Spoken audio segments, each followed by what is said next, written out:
Hi, everyone. Welcome to the Mike Lenz VO podcast. My name is Mike Lenz. I'm an entrepreneur and a full-time professional voice actor and audiobook narrator. My goal is to share with you stories from some of the most amazing and inspiring people from all areas of the voiceover industry to help you achieve your dream of becoming a professional voice actor. So please leave me a review over on iTunes and join us over on the web at mikelenzvopodcast.com to be notified of each episode when it comes out. Now, get ready to be inspired. Hi, everyone, and welcome to another episode of the Mike Lenz VO podcast. Now, before we jump into the show, I want to share some great discounts from Voice123 and the LinkedIn Edge. In the show notes, I'll have a link for a 15% discount on a new Voice123 membership at the $395 level and up. I've had personally tremendous success on the Voice123 casting platform and have an affiliate partnership with them to provide this amazing discount to my podcast listeners. So check the show notes for the special discount link. And I've said many times how important social media marketing is to finding success in the VO industry. That's why I also have an affiliate partnership with my good friend Tracy Lindley to provide a $50 discount on her LinkedIn Edge course. Now, I've been following Tracy's LinkedIn plan for years, and it has helped me connect with clients who hire me. It's a great course, so take advantage of the discount by clicking on the link in the show notes that will take you to an ordering page with the $50 discount already applied to the price. Both of these discounts can be found in the show notes, so check them out. Today's episode is sponsored by VoiceAm and the Audition Ready online course. Head over to mikelenzvopodcast.com and click on the VoiceAm sponsor link to receive a 30-day free trial of VoiceAm, which is twice as long as the usual 15-day free trial period. So take advantage of that. I love VoiceAm. I use it on my website. It is a fantastic marketing tool in addition to being an amazing demo player, and you can check it out for free. Also, click on the Audition Ready online course link and enter promo code ML20 to receive 20% off Tim Tippett's Audition Ready online course. That is a savings of close to $100. Tim is amazingly gifted at cutting through the complicated tech side of VO, and he makes it easy to understand. I know he's helped me tremendously in my career, and I know he can help you too. And you can check out both offers over at mikelenzvopodcast.com. Also, if you're just starting out in your VO journey and you're trying to figure out some of the fundamental things you need to do to create a solid foundation upon which to build your career, you can check out my VO Success course over at vosuccess.com. In that course, you'll have lifetime access to 5 modules with downloadable PDFs and over 2.5 hours of video content. And since it's lifetime access, as I add new information and modules to the course, you'll have access to all of it. We cover things like getting focused to make sure VO is a career you want to pursue. We talk about coaching and training, understanding the business side of running a freelance business, the importance of branding yourself, and creating your niche, and of course, how to properly set up your home recording space. So check it out over at vosuccess.com. And if you'd like to do some one-on-one coaching or schedule a consultation to discuss your journey, you can do that over at my consultation page on my website at mikelenzvoice.com. All right, on today's episode, my guest is Danielle Harris. Danielle Harris is a voice actor from Atlanta, Georgia. She was originally born and raised in Indiana. She has had an interest and intrigue with voiceover since her early teenage years. But it wasn't until she was in her early 20s that she sought out to attempt to get voice acting training around 2012, then again in 2018. Both times, unfortunately, being sidetracked by life and her work in government. Danielle worked as a 9/11 dispatcher radio operator for 8 years and then was promoted to Supervisor and Training Coordinator over emergency communications for the last 5 years, before she ultimately made her mind to end her 13-year career to pursue her passion in voiceover full-time. She has since worked with brand names such as Canva, Microsoft, Walmart, Sonos, Michelob Ultra, Dollar General, and more. I had a great conversation with Danielle, and I know you're going to love this show. So sit back, relax, and enjoy my interview with Danielle Harris. Hey, Danielle, welcome to the show. Hi.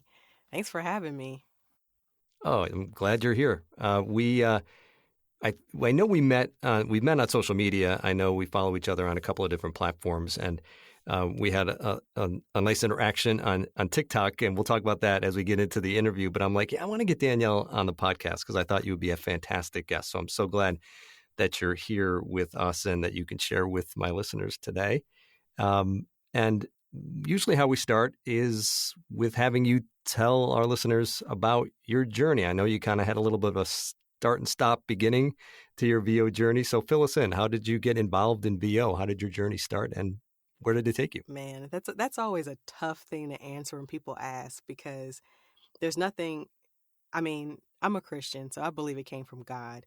And it was a circle moment for me because I've been interested and intrigued in it for years, but I never thought, somebody like me could do it. I always thought you had to have a theater background or a radio background. So I always looked at it as a hobby type of thing. And I never really looked into it. I just thought of it that way.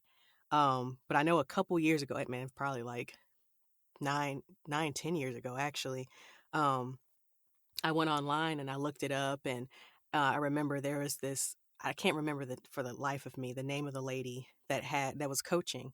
And she would say, print out this script and record yourself on a cassette tape and send it to her. And she would give you feedback. And that was like, oh, that was a while ago. It's when I first moved to Georgia. And my boyfriend at the time, now my husband, I read it for him and I was like, what do you think? And he was like, eh. And I was like, oh, okay.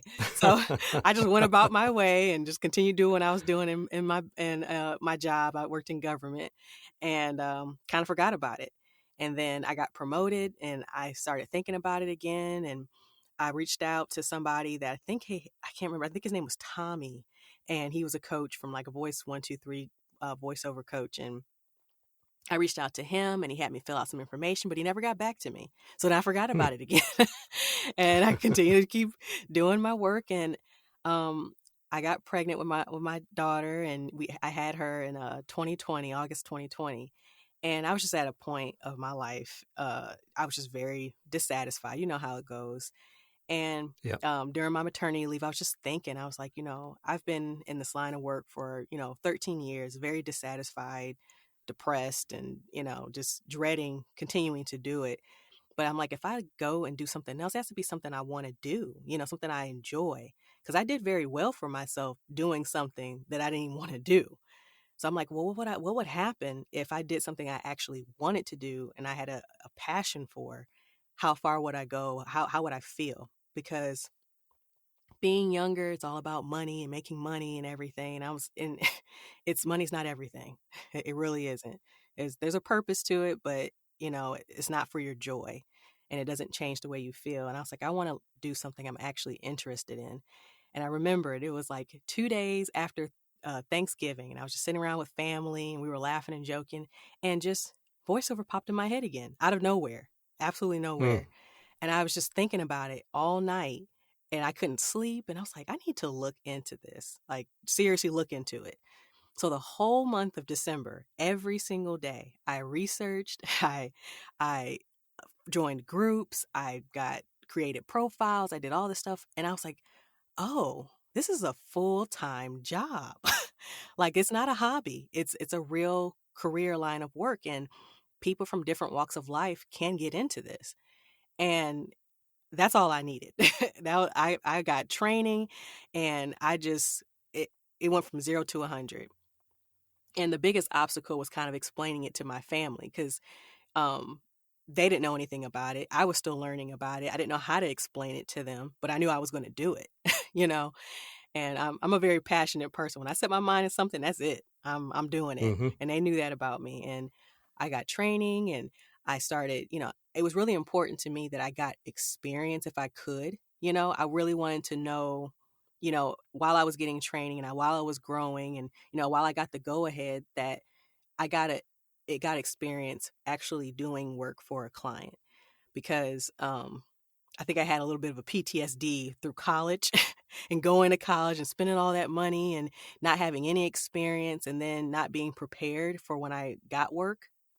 Sure. So for me, that was for my journey. I don't recommend it to anybody, but that was important for me to do. And so I said, well, let me start marketing my services and, because in my mind, I was prepared to not get work, but was I prepared to get work? What would I do if I got work? What's the next step? This, that, and the other. And that's what kind of got me to do more research and not wait for things to just come to me and get something and have no clue what to do. So I got my first job, and it was a great experience. I can't explain it. It was a great experience, and it just kind of set me on fire. And I was like, okay, I need to learn more and more, get more training, and use this to invest into more and more stuff. And it just kind of took off from there. And um, a lot more than what I thought. And then I got extremely busy, and it was Hmm. earlier this year, April to March to April, or March to May. I'm sorry, and it was overwhelming because I was doing a lot of different genres. I was doing that book, and I was doing e-learning, and I was doing explainers, and I was overwhelmed. And I'm like, okay, I need to take this back and find my focus. And I've just finished up my promo demo. I fell in love with promo. I've done some promo throughout the last year or two, but I work with J. Michael, and it has been amazing. I love promo. That's what I want to. That's what I want to do. And I'm so grateful that I got experience in a lot of different genres, because there were some things I didn't think I would have liked to do, but I Yeah. enjoyed doing it. And some things I thought I want to do, like audiobooks, and I was like, oh my God, I need to take a couple of steps back from this, and be prepared for that. But I'm rambling, but it's just been a great ride. I haven't been in it that long, but I've been enjoying it. I'm just so happy. Yeah. It's the best decision I've made. Yeah. There's so many things that you said that are just make me reflect on my own path, where I was in a career for almost 30 years and started it in kind of in the margins and as a hobby. And then when I started this podcast, it's actually when I realized that there were people that did this full time. And I kind of had that revelation that you had that was like, wait a minute, this isn't just a side hustle. People actually do this for a Mhm. living. And that just really inspired me. And I think you had something similar happen to you in terms of that. And once I figured out that this was what I wanted to do, I remember, one of my favorite quotes is, uh, don't ask what the world needs, ask what makes you come alive, Mm. because what the world truly needs is more people who are really alive. Mm. And so that quote has stuck with me for so long. And after I kind of found VO, I was like, I wanted to like stop people on the street, say, are you doing something that you really love to do? Because if you're not, then you need to figure it out, because this is a one-way trip and Yeah. you got to figure it out. So once you sort of find it, Yeah. it's especially if you've been in a job or a career that even if you liked or didn't like, but Mm. were having success in, man, it's hard to walk away. Oh And yeah. same, you and I, same faith in terms of that. I prayed about it a lot, Mhm.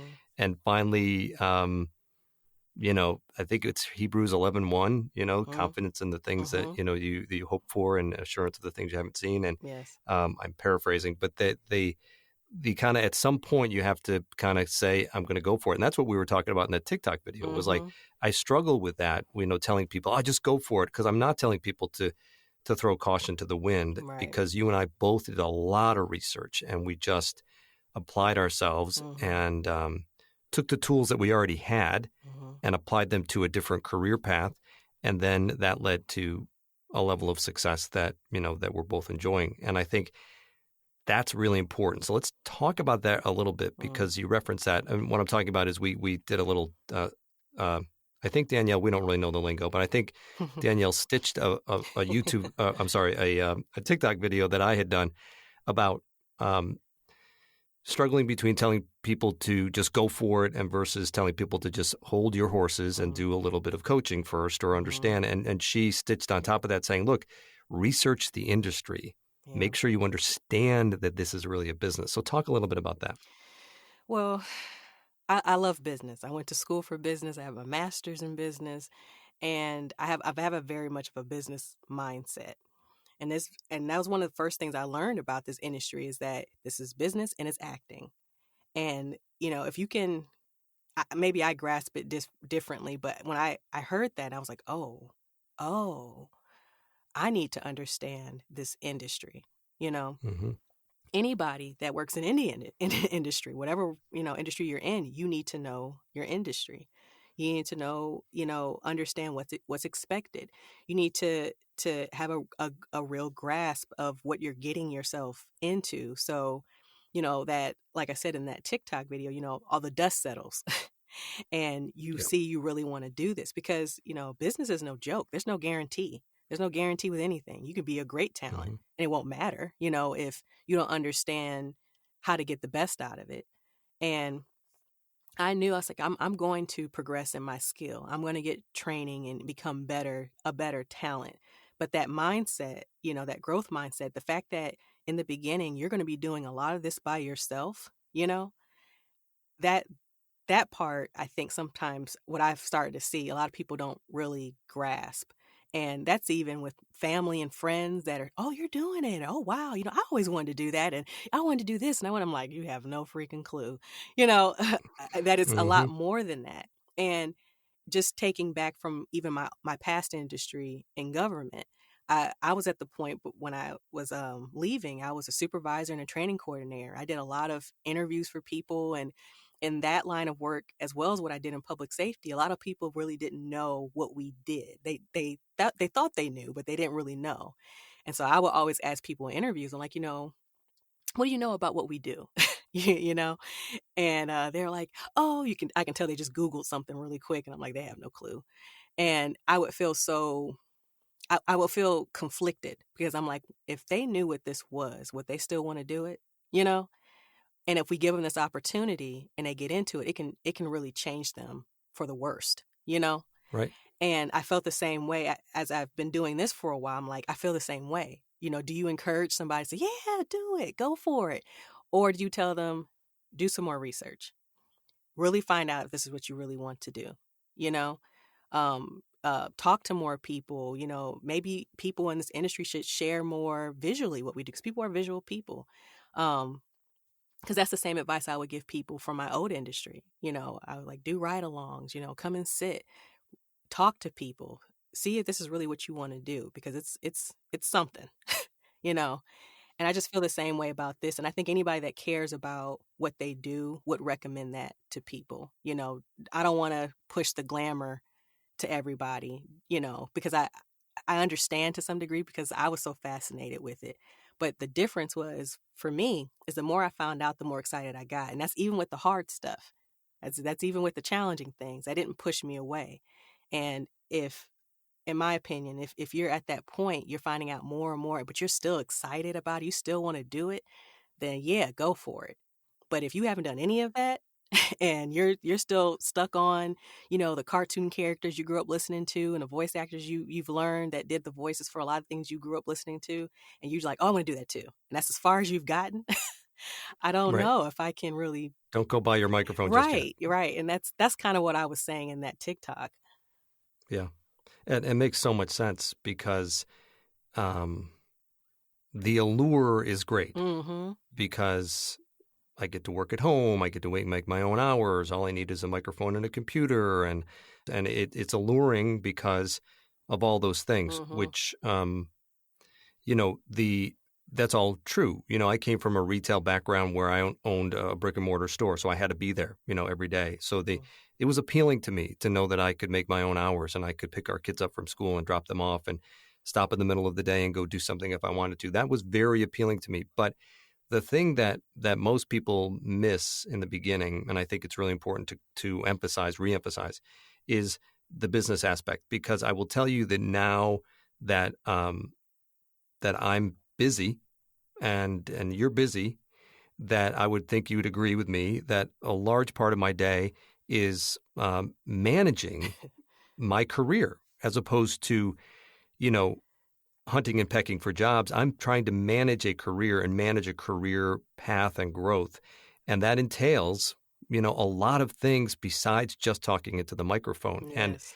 some of that isn't really appealing to people. They're like, they don't know or don't want to know, or it doesn't interest them in the kind of the more mundane things of marketing yourself, returning emails, sending emails, making sure Mm-hmm. you've got your accounting software correct and you're accounting for all the things that you're supposed to account for and interacting Mm-hmm. with your accountant and all those things, spreadsheets and things that are just sort of like, ugh, do I really have to do this? Yeah, Right. you do. You Yeah. do. If you want to grow your career. what we pay attention to grows, and what we manage grows. And that's such an important point that I don't think many people grasp in the beginning. Yeah, I think they're all equally as important. I'm a multitasker, so it's hard for me to focus solely on one thing at a time. That's what I did. I was like a professional multitasker and interrogator. I was in government as a communications dispatcher and supervisor, and it's more than just answering 911. And Got to filter a lot of stuff. Oh my gosh, there's questions. We're doing 18 different things at once, things that people don't even see on TV that and that's what I love. It's kind of a correlation to even what we do in voiceover. There's so much more to it. And I would have to tell family sometimes, like, just because I'm not recording doesn't mean I'm not working. Like, I'm still doing stuff all day. I can't, I'm blessed to be able to be at home and work, but I can't even have my daughter home. I was like, I can't concentrate. My mom has to take her so I can work from the morning to the afternoon and then pick her up. And they're like, well, I thought this and I thought that. I'm like, no. I'm like, there's back end stuff. It's working in your business and it's working on your business. And, I love it. I thrive off of it. And I was blessed enough to be able to go into it full time, even before I was earning a ton of money, because my plate was full. That job I had was 5 full-time jobs and 2 part-times already. And it was a 24/7, 365-day-a-year job, public safety. We don't close, so I get called in and I'm working even when I'm at home. And, I'm like, something had to go, unfortunately. And I'm like, well, we were blessed enough to be in a position, my husband and I, that we both worked very hard and, we had the opportunity to do that. But it was hard. It was hard to make that decision. That's a secure job, Sure. And that's the other point is transitioning from an employee to an entrepreneur. And that was an extreme challenge for me. Even though I'm good at managing myself, it was still a huge challenge. I don't know if you struggled with that at all, but it was big for me. Oh yeah, because you've got your day planned for you. You're busy, but you're busy working at a job that's kind of dictating the amount of time you spend doing whatever it is you're doing throughout the day. Where all of a sudden you are not being dictated to by outside forces. You are having to create your day yourself. That self-management is probably one of the biggest challenges, I think, for people that move from a different career path into this, because you've got to effectively manage it. And I started, I use a journal, but the journal is really my to-do list, and I'm a list guy. So for me, it's like if I don't write it down, it doesn't get done. So I've got to write it down, and I've got to manage my day. In the beginning, I managed everything I did and tracked what I was doing to make sure that I was not spending too much time doing personal stuff and not enough doing actual work and not enough time doing marketing. So I kind of split it up into actual VO work, personal stuff, and marketing. And I had to make sure I had little symbols for each one. And I tracked my entire day for months and months and months just to make sure that I was managing it properly, because it was a difficult transition because I knew exactly what I had to do every day in my previous career. Yeah. So careers, I should say plural, but that was it's hard a for me. big challenge. No question about it. I want to get into a little bit more about the marketing piece and some other obstacles that you may have encountered along the way, but we're going to take a really quick break for a word from our sponsors, and we will be right back in just about 2 minutes. Okay. Hey, everybody. I just want to talk a little bit about the sponsors of this podcast. The first one is VoiceZam. My friend Bob Merkel has a great product. You guys know, if you've listened to this podcast, I've been promoting it for a while because it works fantastic. It not only is a web-based demo player where you can stack your demos so that when you're sending them out to clients or people come to your website, they can easily click through and listen to your demos. They don't have to scroll through an MP3. They can actually see them stacked on top of each other. Great feature. And also you can use it as a marketing tool. And there's so many different ways that you can use it, and I use it all the time. So go over to voicezam.com and schedule a conversation with Bob Merkel. And also, if you go to the Mike Lenz VO podcast website, about halfway down the homepage, you'll go to the sponsors, and you can click on that link, and you'll get a 30-day free trial. Now, regularly, it's a 15-day free trial, but if you click on the Mike Lenz special deal, you're going to get an additional 15 days for free. All right, so check that out over at voicezam.com. Also want to talk about my friend Tim Tippett and his Audition Ready audio course. You can go over to his website at votechguru.com or go to the link on my website at the MikeLensVOPodcast.com. And you can go down to the sponsor link, click on that, and type in ML20. You'll get 20% off of Tim's course. That's, I believe, almost a $100 savings. So you're going to want to check that out. A fantastic course that teaches you about the technical side of what we do, which is equally important as the creative and talent side. So check that out as well. So again, I want to thank my sponsors, the VO Tech Guru and the Audition Ready audio course, as well as my friend Bob Merkel over at voicesam.com. All right. Thank you so much. We'll get back to the show now. Hey, everybody. Welcome back to the podcast. I'm here with Danielle Harris. We're having a great conversation about her transition from her previous career in public safety into a full-time VO career and some of those issues that kind of pop up when you're transitioning from one career to another. So, Danielle, what were some any other obstacles, I should say, that you encountered as you kind of transitioned through? Because I know, as you said, you kind of stopped and started, but when you kind of made that transition into full-time, any other obstacles that popped up that you can remember? I think one of the main ones is when I started getting a lot busier was trying to figure out what I wanted, because I always was told, the market chooses what you do, So I was kind of going with that and trying to narrow down what I actually really liked or what I was really good at and what I could be competitive in. And I was hearing a lot of different things from a lot of different people. I would go to this coach and they would say, "Oh, this," and I would go to this coach and they would say that, and I was confused. I was like, well, how am I going to be confident, and what do I choose next to get as a demo if I don't know? I'm getting kind of pulled different ways, and I kind of had to just wait. I had to just be patient, and let it happen on its own, and just have that aha moment. Like I said earlier with promo, that's what I really found out that I wanted to do. But outside of that is promoting myself and marketing myself in that way. I'm not a big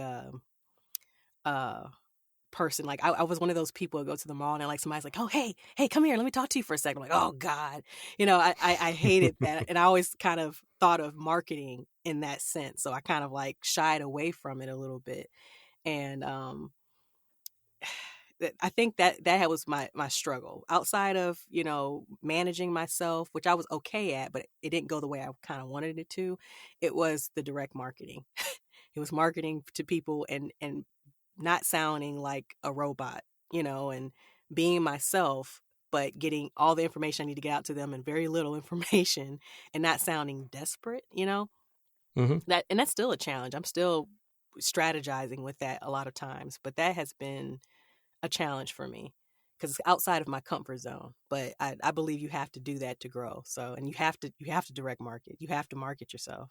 It's a necessity. Yeah, it's critically important, especially in the beginning. I think as things start happening and you start to develop traction, you'll start to have repeat clients and work will be coming in, and then it becomes managing your career, as we talked about before, as opposed to in the beginning, you're just trying to get traction, just trying to get a job, give me something that I can, that I can do as a voice actor. And those days are hard. And there's a lot of people that unfortunately, they give up. Yeah. Probably too soon. I got my first paid job, I think 7 months after I got out of my first training with my first training company. And I always say, if I had stopped, 6 months and 29 days in, then I wouldn't be here right now. So, one of the biggest things I think is just having that consistency and that being consistently persistent, I like to say, because you just have to be persistent and believe that it's going to happen and keep moving toward your goal every single day and just don't give up. So important. What were some of the things that you did early on, or some of the things that you do now that you find to be most effective in terms of your marketing efforts? It's still a work in progress, and I mean that with every seriousness. In the very beginning, it was, what can I afford to do? So I was going on freelance sites. I didn't know what level of for voices.com or voice 123, like, which one should I get? Do I get the high one? Do I get the low one? I didn't know. And then I got some advice saying, until how many auditions you can pull or push out or anything, maybe you should just kind of start at the medium, level. Mm-hmm. So I eventually got on voice 123, and I got on Badalgo. I'm on so many now, on Studio Bunny. I got on a lot of those kind of, pay to play and stuff like that, Mm-hmm. freelance sites. And then I did auditions. But the interesting thing is that I got a lot of organic traffic, and which led to repeat clients. I didn't expect that, and I don't think that's common. But I started getting people from Voice 123 that was finding me and reaching out Mm-hmm. to me and asking me for auditions. I also got a casting site, I think it's Voices Now, that reached out to me and sends me auditions and things. And that's really how it's been. It's been very slow, but I've had a lot of repeat clients out of that. And Right. I believe that's coming from customer service and being able to respond quickly and get things back to them quickly, because that's been that seems to be what my clients are happiest about, and that's given me a lot of Mm-hmm. consistent work, and it's that's just been a blessing. But it's really, I'm still strategizing and re-strategizing now, because now I know what people like me for, so I know what to audition for, and that's made me have a pretty decent ratio, because there's a lot of things Mm-hmm. I'm not auditioning for that I know people don't like me for. It's a little bit more competitive for me. So I'm very selective for Yeah. what I audition for, and I look at the specs. I look at if it's, if it's consistent with what I would rate, for things, or Mm-hmm. as well as what things to kind of look out for as red flags. I'm like, yeah, they're probably not intending to pay for this or pay for that. And so there's a lot of auditions that I don't do because of that, and a lot of auditions that I do that I get because of that. But a lot of it's been repeat clients and organic traffic right now, Mm-hmm. that's been kind of Mm-hmm. getting me through. But in the beginning, because my prices were a little lower, I was getting a lot of traffic, but I raised my prices a lot recently, just to kind of like mediate that a bit until I figured out where I wanted to focus. And Yeah. I'm just kind of re-strategizing. I recently got with Paul Schmidt, and I got into his program for masterclass for marketing, Mm-hmm. because I just wanted to kind of try something different. So I'm still working on it. I by no means, and I want to make it seem as if I'm like, oh my gosh, I got it down pat. No, it's been a slow process for me, because to me, this is a marathon. This is a career. You don't, start a job and immediately try to go to the top at the very beginning. You got to work your way and learn everything. So that's where I'm at. I couldn't agree more. I always use the analogy of tennis. Like every year when I was a kid, I used to watch Wimbledon, and I'd watch like the championship, and I'd go grab my racket and go out and say, "Come, anybody want to play tennis?" And I'd play for like an hour and realize I wasn't going to win Wimbledon. So I pretty much hung the racket up until the following year. So that's I'm a kind of what I tennis use the player, so analogy for I voiceover. love that Yeah, analogy. and then you and I aren't playing. That's not going to happen, because I'd be embarrassed. But that's kind of what I think of when I think of VO. It's like that initial rush of excitement, and then you realize that it's a little bit of a slog. And there certainly are people that have success sooner, and some that have success later, because everybody's journey is completely different. No two journeys are the same, but we can absolutely learn from one another in terms of what we're doing. And I think, in particular, the casting sites, the pay to plays, some people like them, some people don't. I think that they've been very good to me, and I think that as long as you understand, and this speaks to what you were talking about earlier about doing your research, you have to understand this site, because all the sites are different and their algorithms are different. And if you're going to be on a casting site and you're going to pay money to be on a casting site, it really behooves you to understand what those algorithms are and make sure that you're using the site effectively, not just auditioning for everything under the sun, because that will actually be a detriment in some cases, in particular Voice 123. And you have to make sure, like you said, understand what you feel, and the more you do, the more you get a gut feeling for it, what you feel you're right for in terms of the auditions. But if you do it right, and you position yourself properly, and you commit to it. I had one student I was coaching, and she said, Yeah, I joined Voice 123 and I did it for a month and I didn't get any jobs and I was embarrassed, so I stopped. I said, well, did you pay for a year? She's like, yeah. Mm, I'm like, then you need to do auditions for a year. You paid for it. yeah. You can't stop after 1 month. But it's hard because people get discouraged. Yeah. And we've all been there. We've all gotten discouraged at different points in our careers. So it's fighting through that discouragement and getting up and, the next day and getting back at it. Being consistently persistent or persistently consistent, because that's going to make the difference is sticking with it. And as long as you're striving to get better every single day, the grunt work of trying to get traction within the industry just comes down to who's willing to do the work. Mm-hmm. That's it. So yeah, absolutely. That's my opinion anyway. No, I agree. What's social media been like for you? I know we've communicated on TikTok and I know we're connected on some other social media platforms. I just think it's becoming a lot more important now these days. Oh yeah, in terms of our marketing. When I did my research, I was hearing a lot then that it wasn't as important. It's not a necessity. Get your training, get your coaching, get your demo, work on your craft, and then worry about that stuff later, right? And I was like, even then, I was like, I don't know. I feel like, that, because it's a business, if people are looking into you, especially when you're getting started and they can't connect with you, because now it's about connection. They get to see you, they get to see what your personality's like, they get to see that you're actually working and doing things and you're set up like a professional. I don't think it's a necessity, but if you think about it like that, I know how I am as a consumer. Whether it's a new business or a business I've never heard of, I look it up. I try to find out something about them and to see if they're legitimate, so I'm not being scammed or whatever.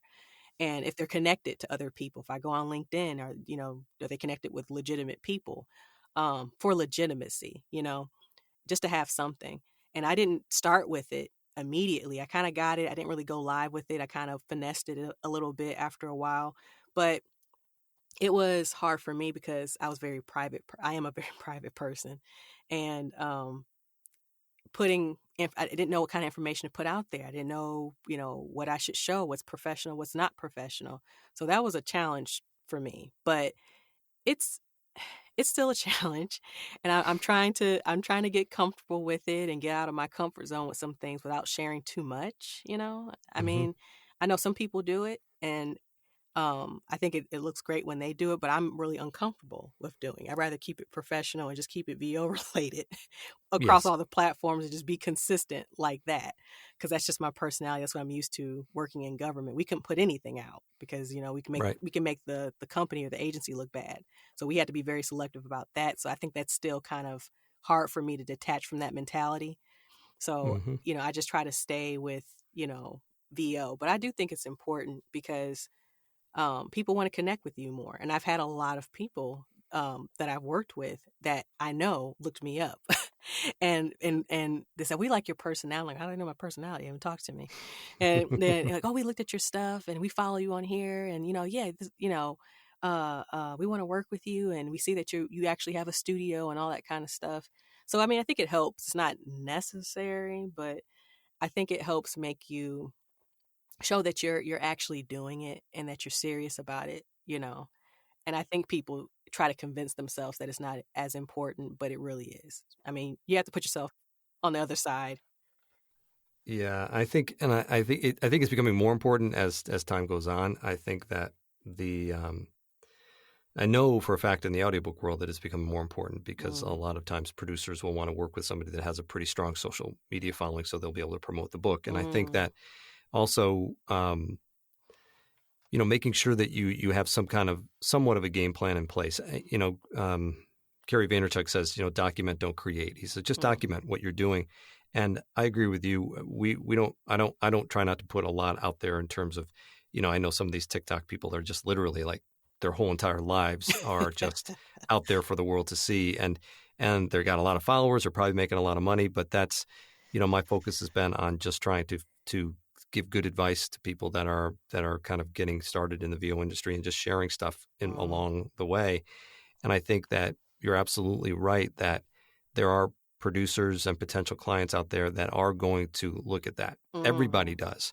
And we do it as consumers, like you said, and people that are going to be hiring us are also consumers, and they're going to want to check us out as well.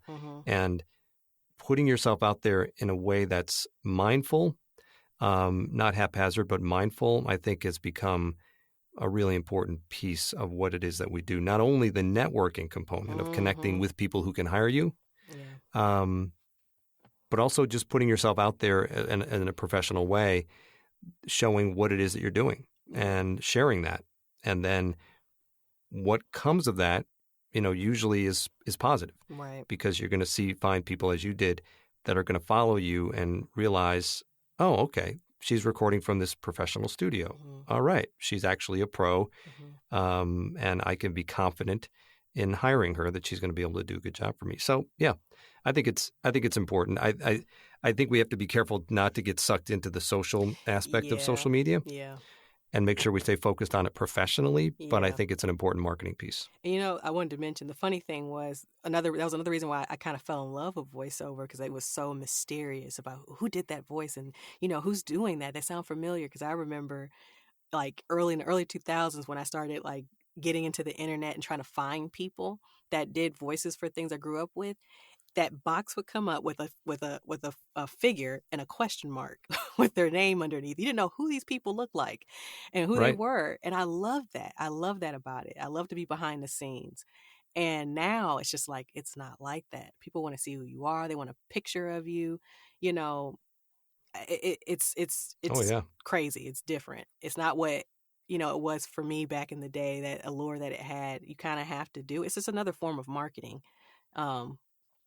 Yourself and your services and your talents and what you can do and your versatility. And it can be an easier way of doing it sometimes outside of just your samples, I don't know. I mean, I think it's a necessity nowadays. And unfortunately, for those of us that are introverts that don't really like doing that, because that's how I am. But I'm learning a lot about myself. You're good at it. You're Oh, good at it. I've God. watched your videos. Oh, You're God. behind the behind the scenes fly on the wall videos are great, because Okay. that's what drew me to you in the first place. So I was like, oh, I'm going to follow Danielle because I liked those videos. Oh, great. So Thank you for the feedback. yeah, no, you're doing great. I remember when I started, and I don't know when it was, like 15 years ago, it was like some casting director said, well, we don't hire your face. We only hire your voice. Don't put your face on your website, because you're going to affect your voice, because if people don't like the way your face looks, they won't hire you. And I was like, ooh, but today it's like, you can't do that. Yeah. It's almost, you don't have to put your face on your website or out there, but it's kind of expected. Yeah. And certainly there is a connection. People do want to put a name and a face with a voice. I mean, It's just the way it's become. if it's a marketing strategy and it's a brand to not do it and you can make it work, then more power to you. But if you can't, it's kind of like you got to, which I hate. You do. Unfortunately, I'm an extroverted introvert, so that's kind of where I'm at. So I'm definitely in the introvert camp with you. Well, listen, we are getting close to the end here. But I want to wrap up by asking you if you had a single piece of advice for an aspiring voice actor. What do you think that would be? I thought about this, and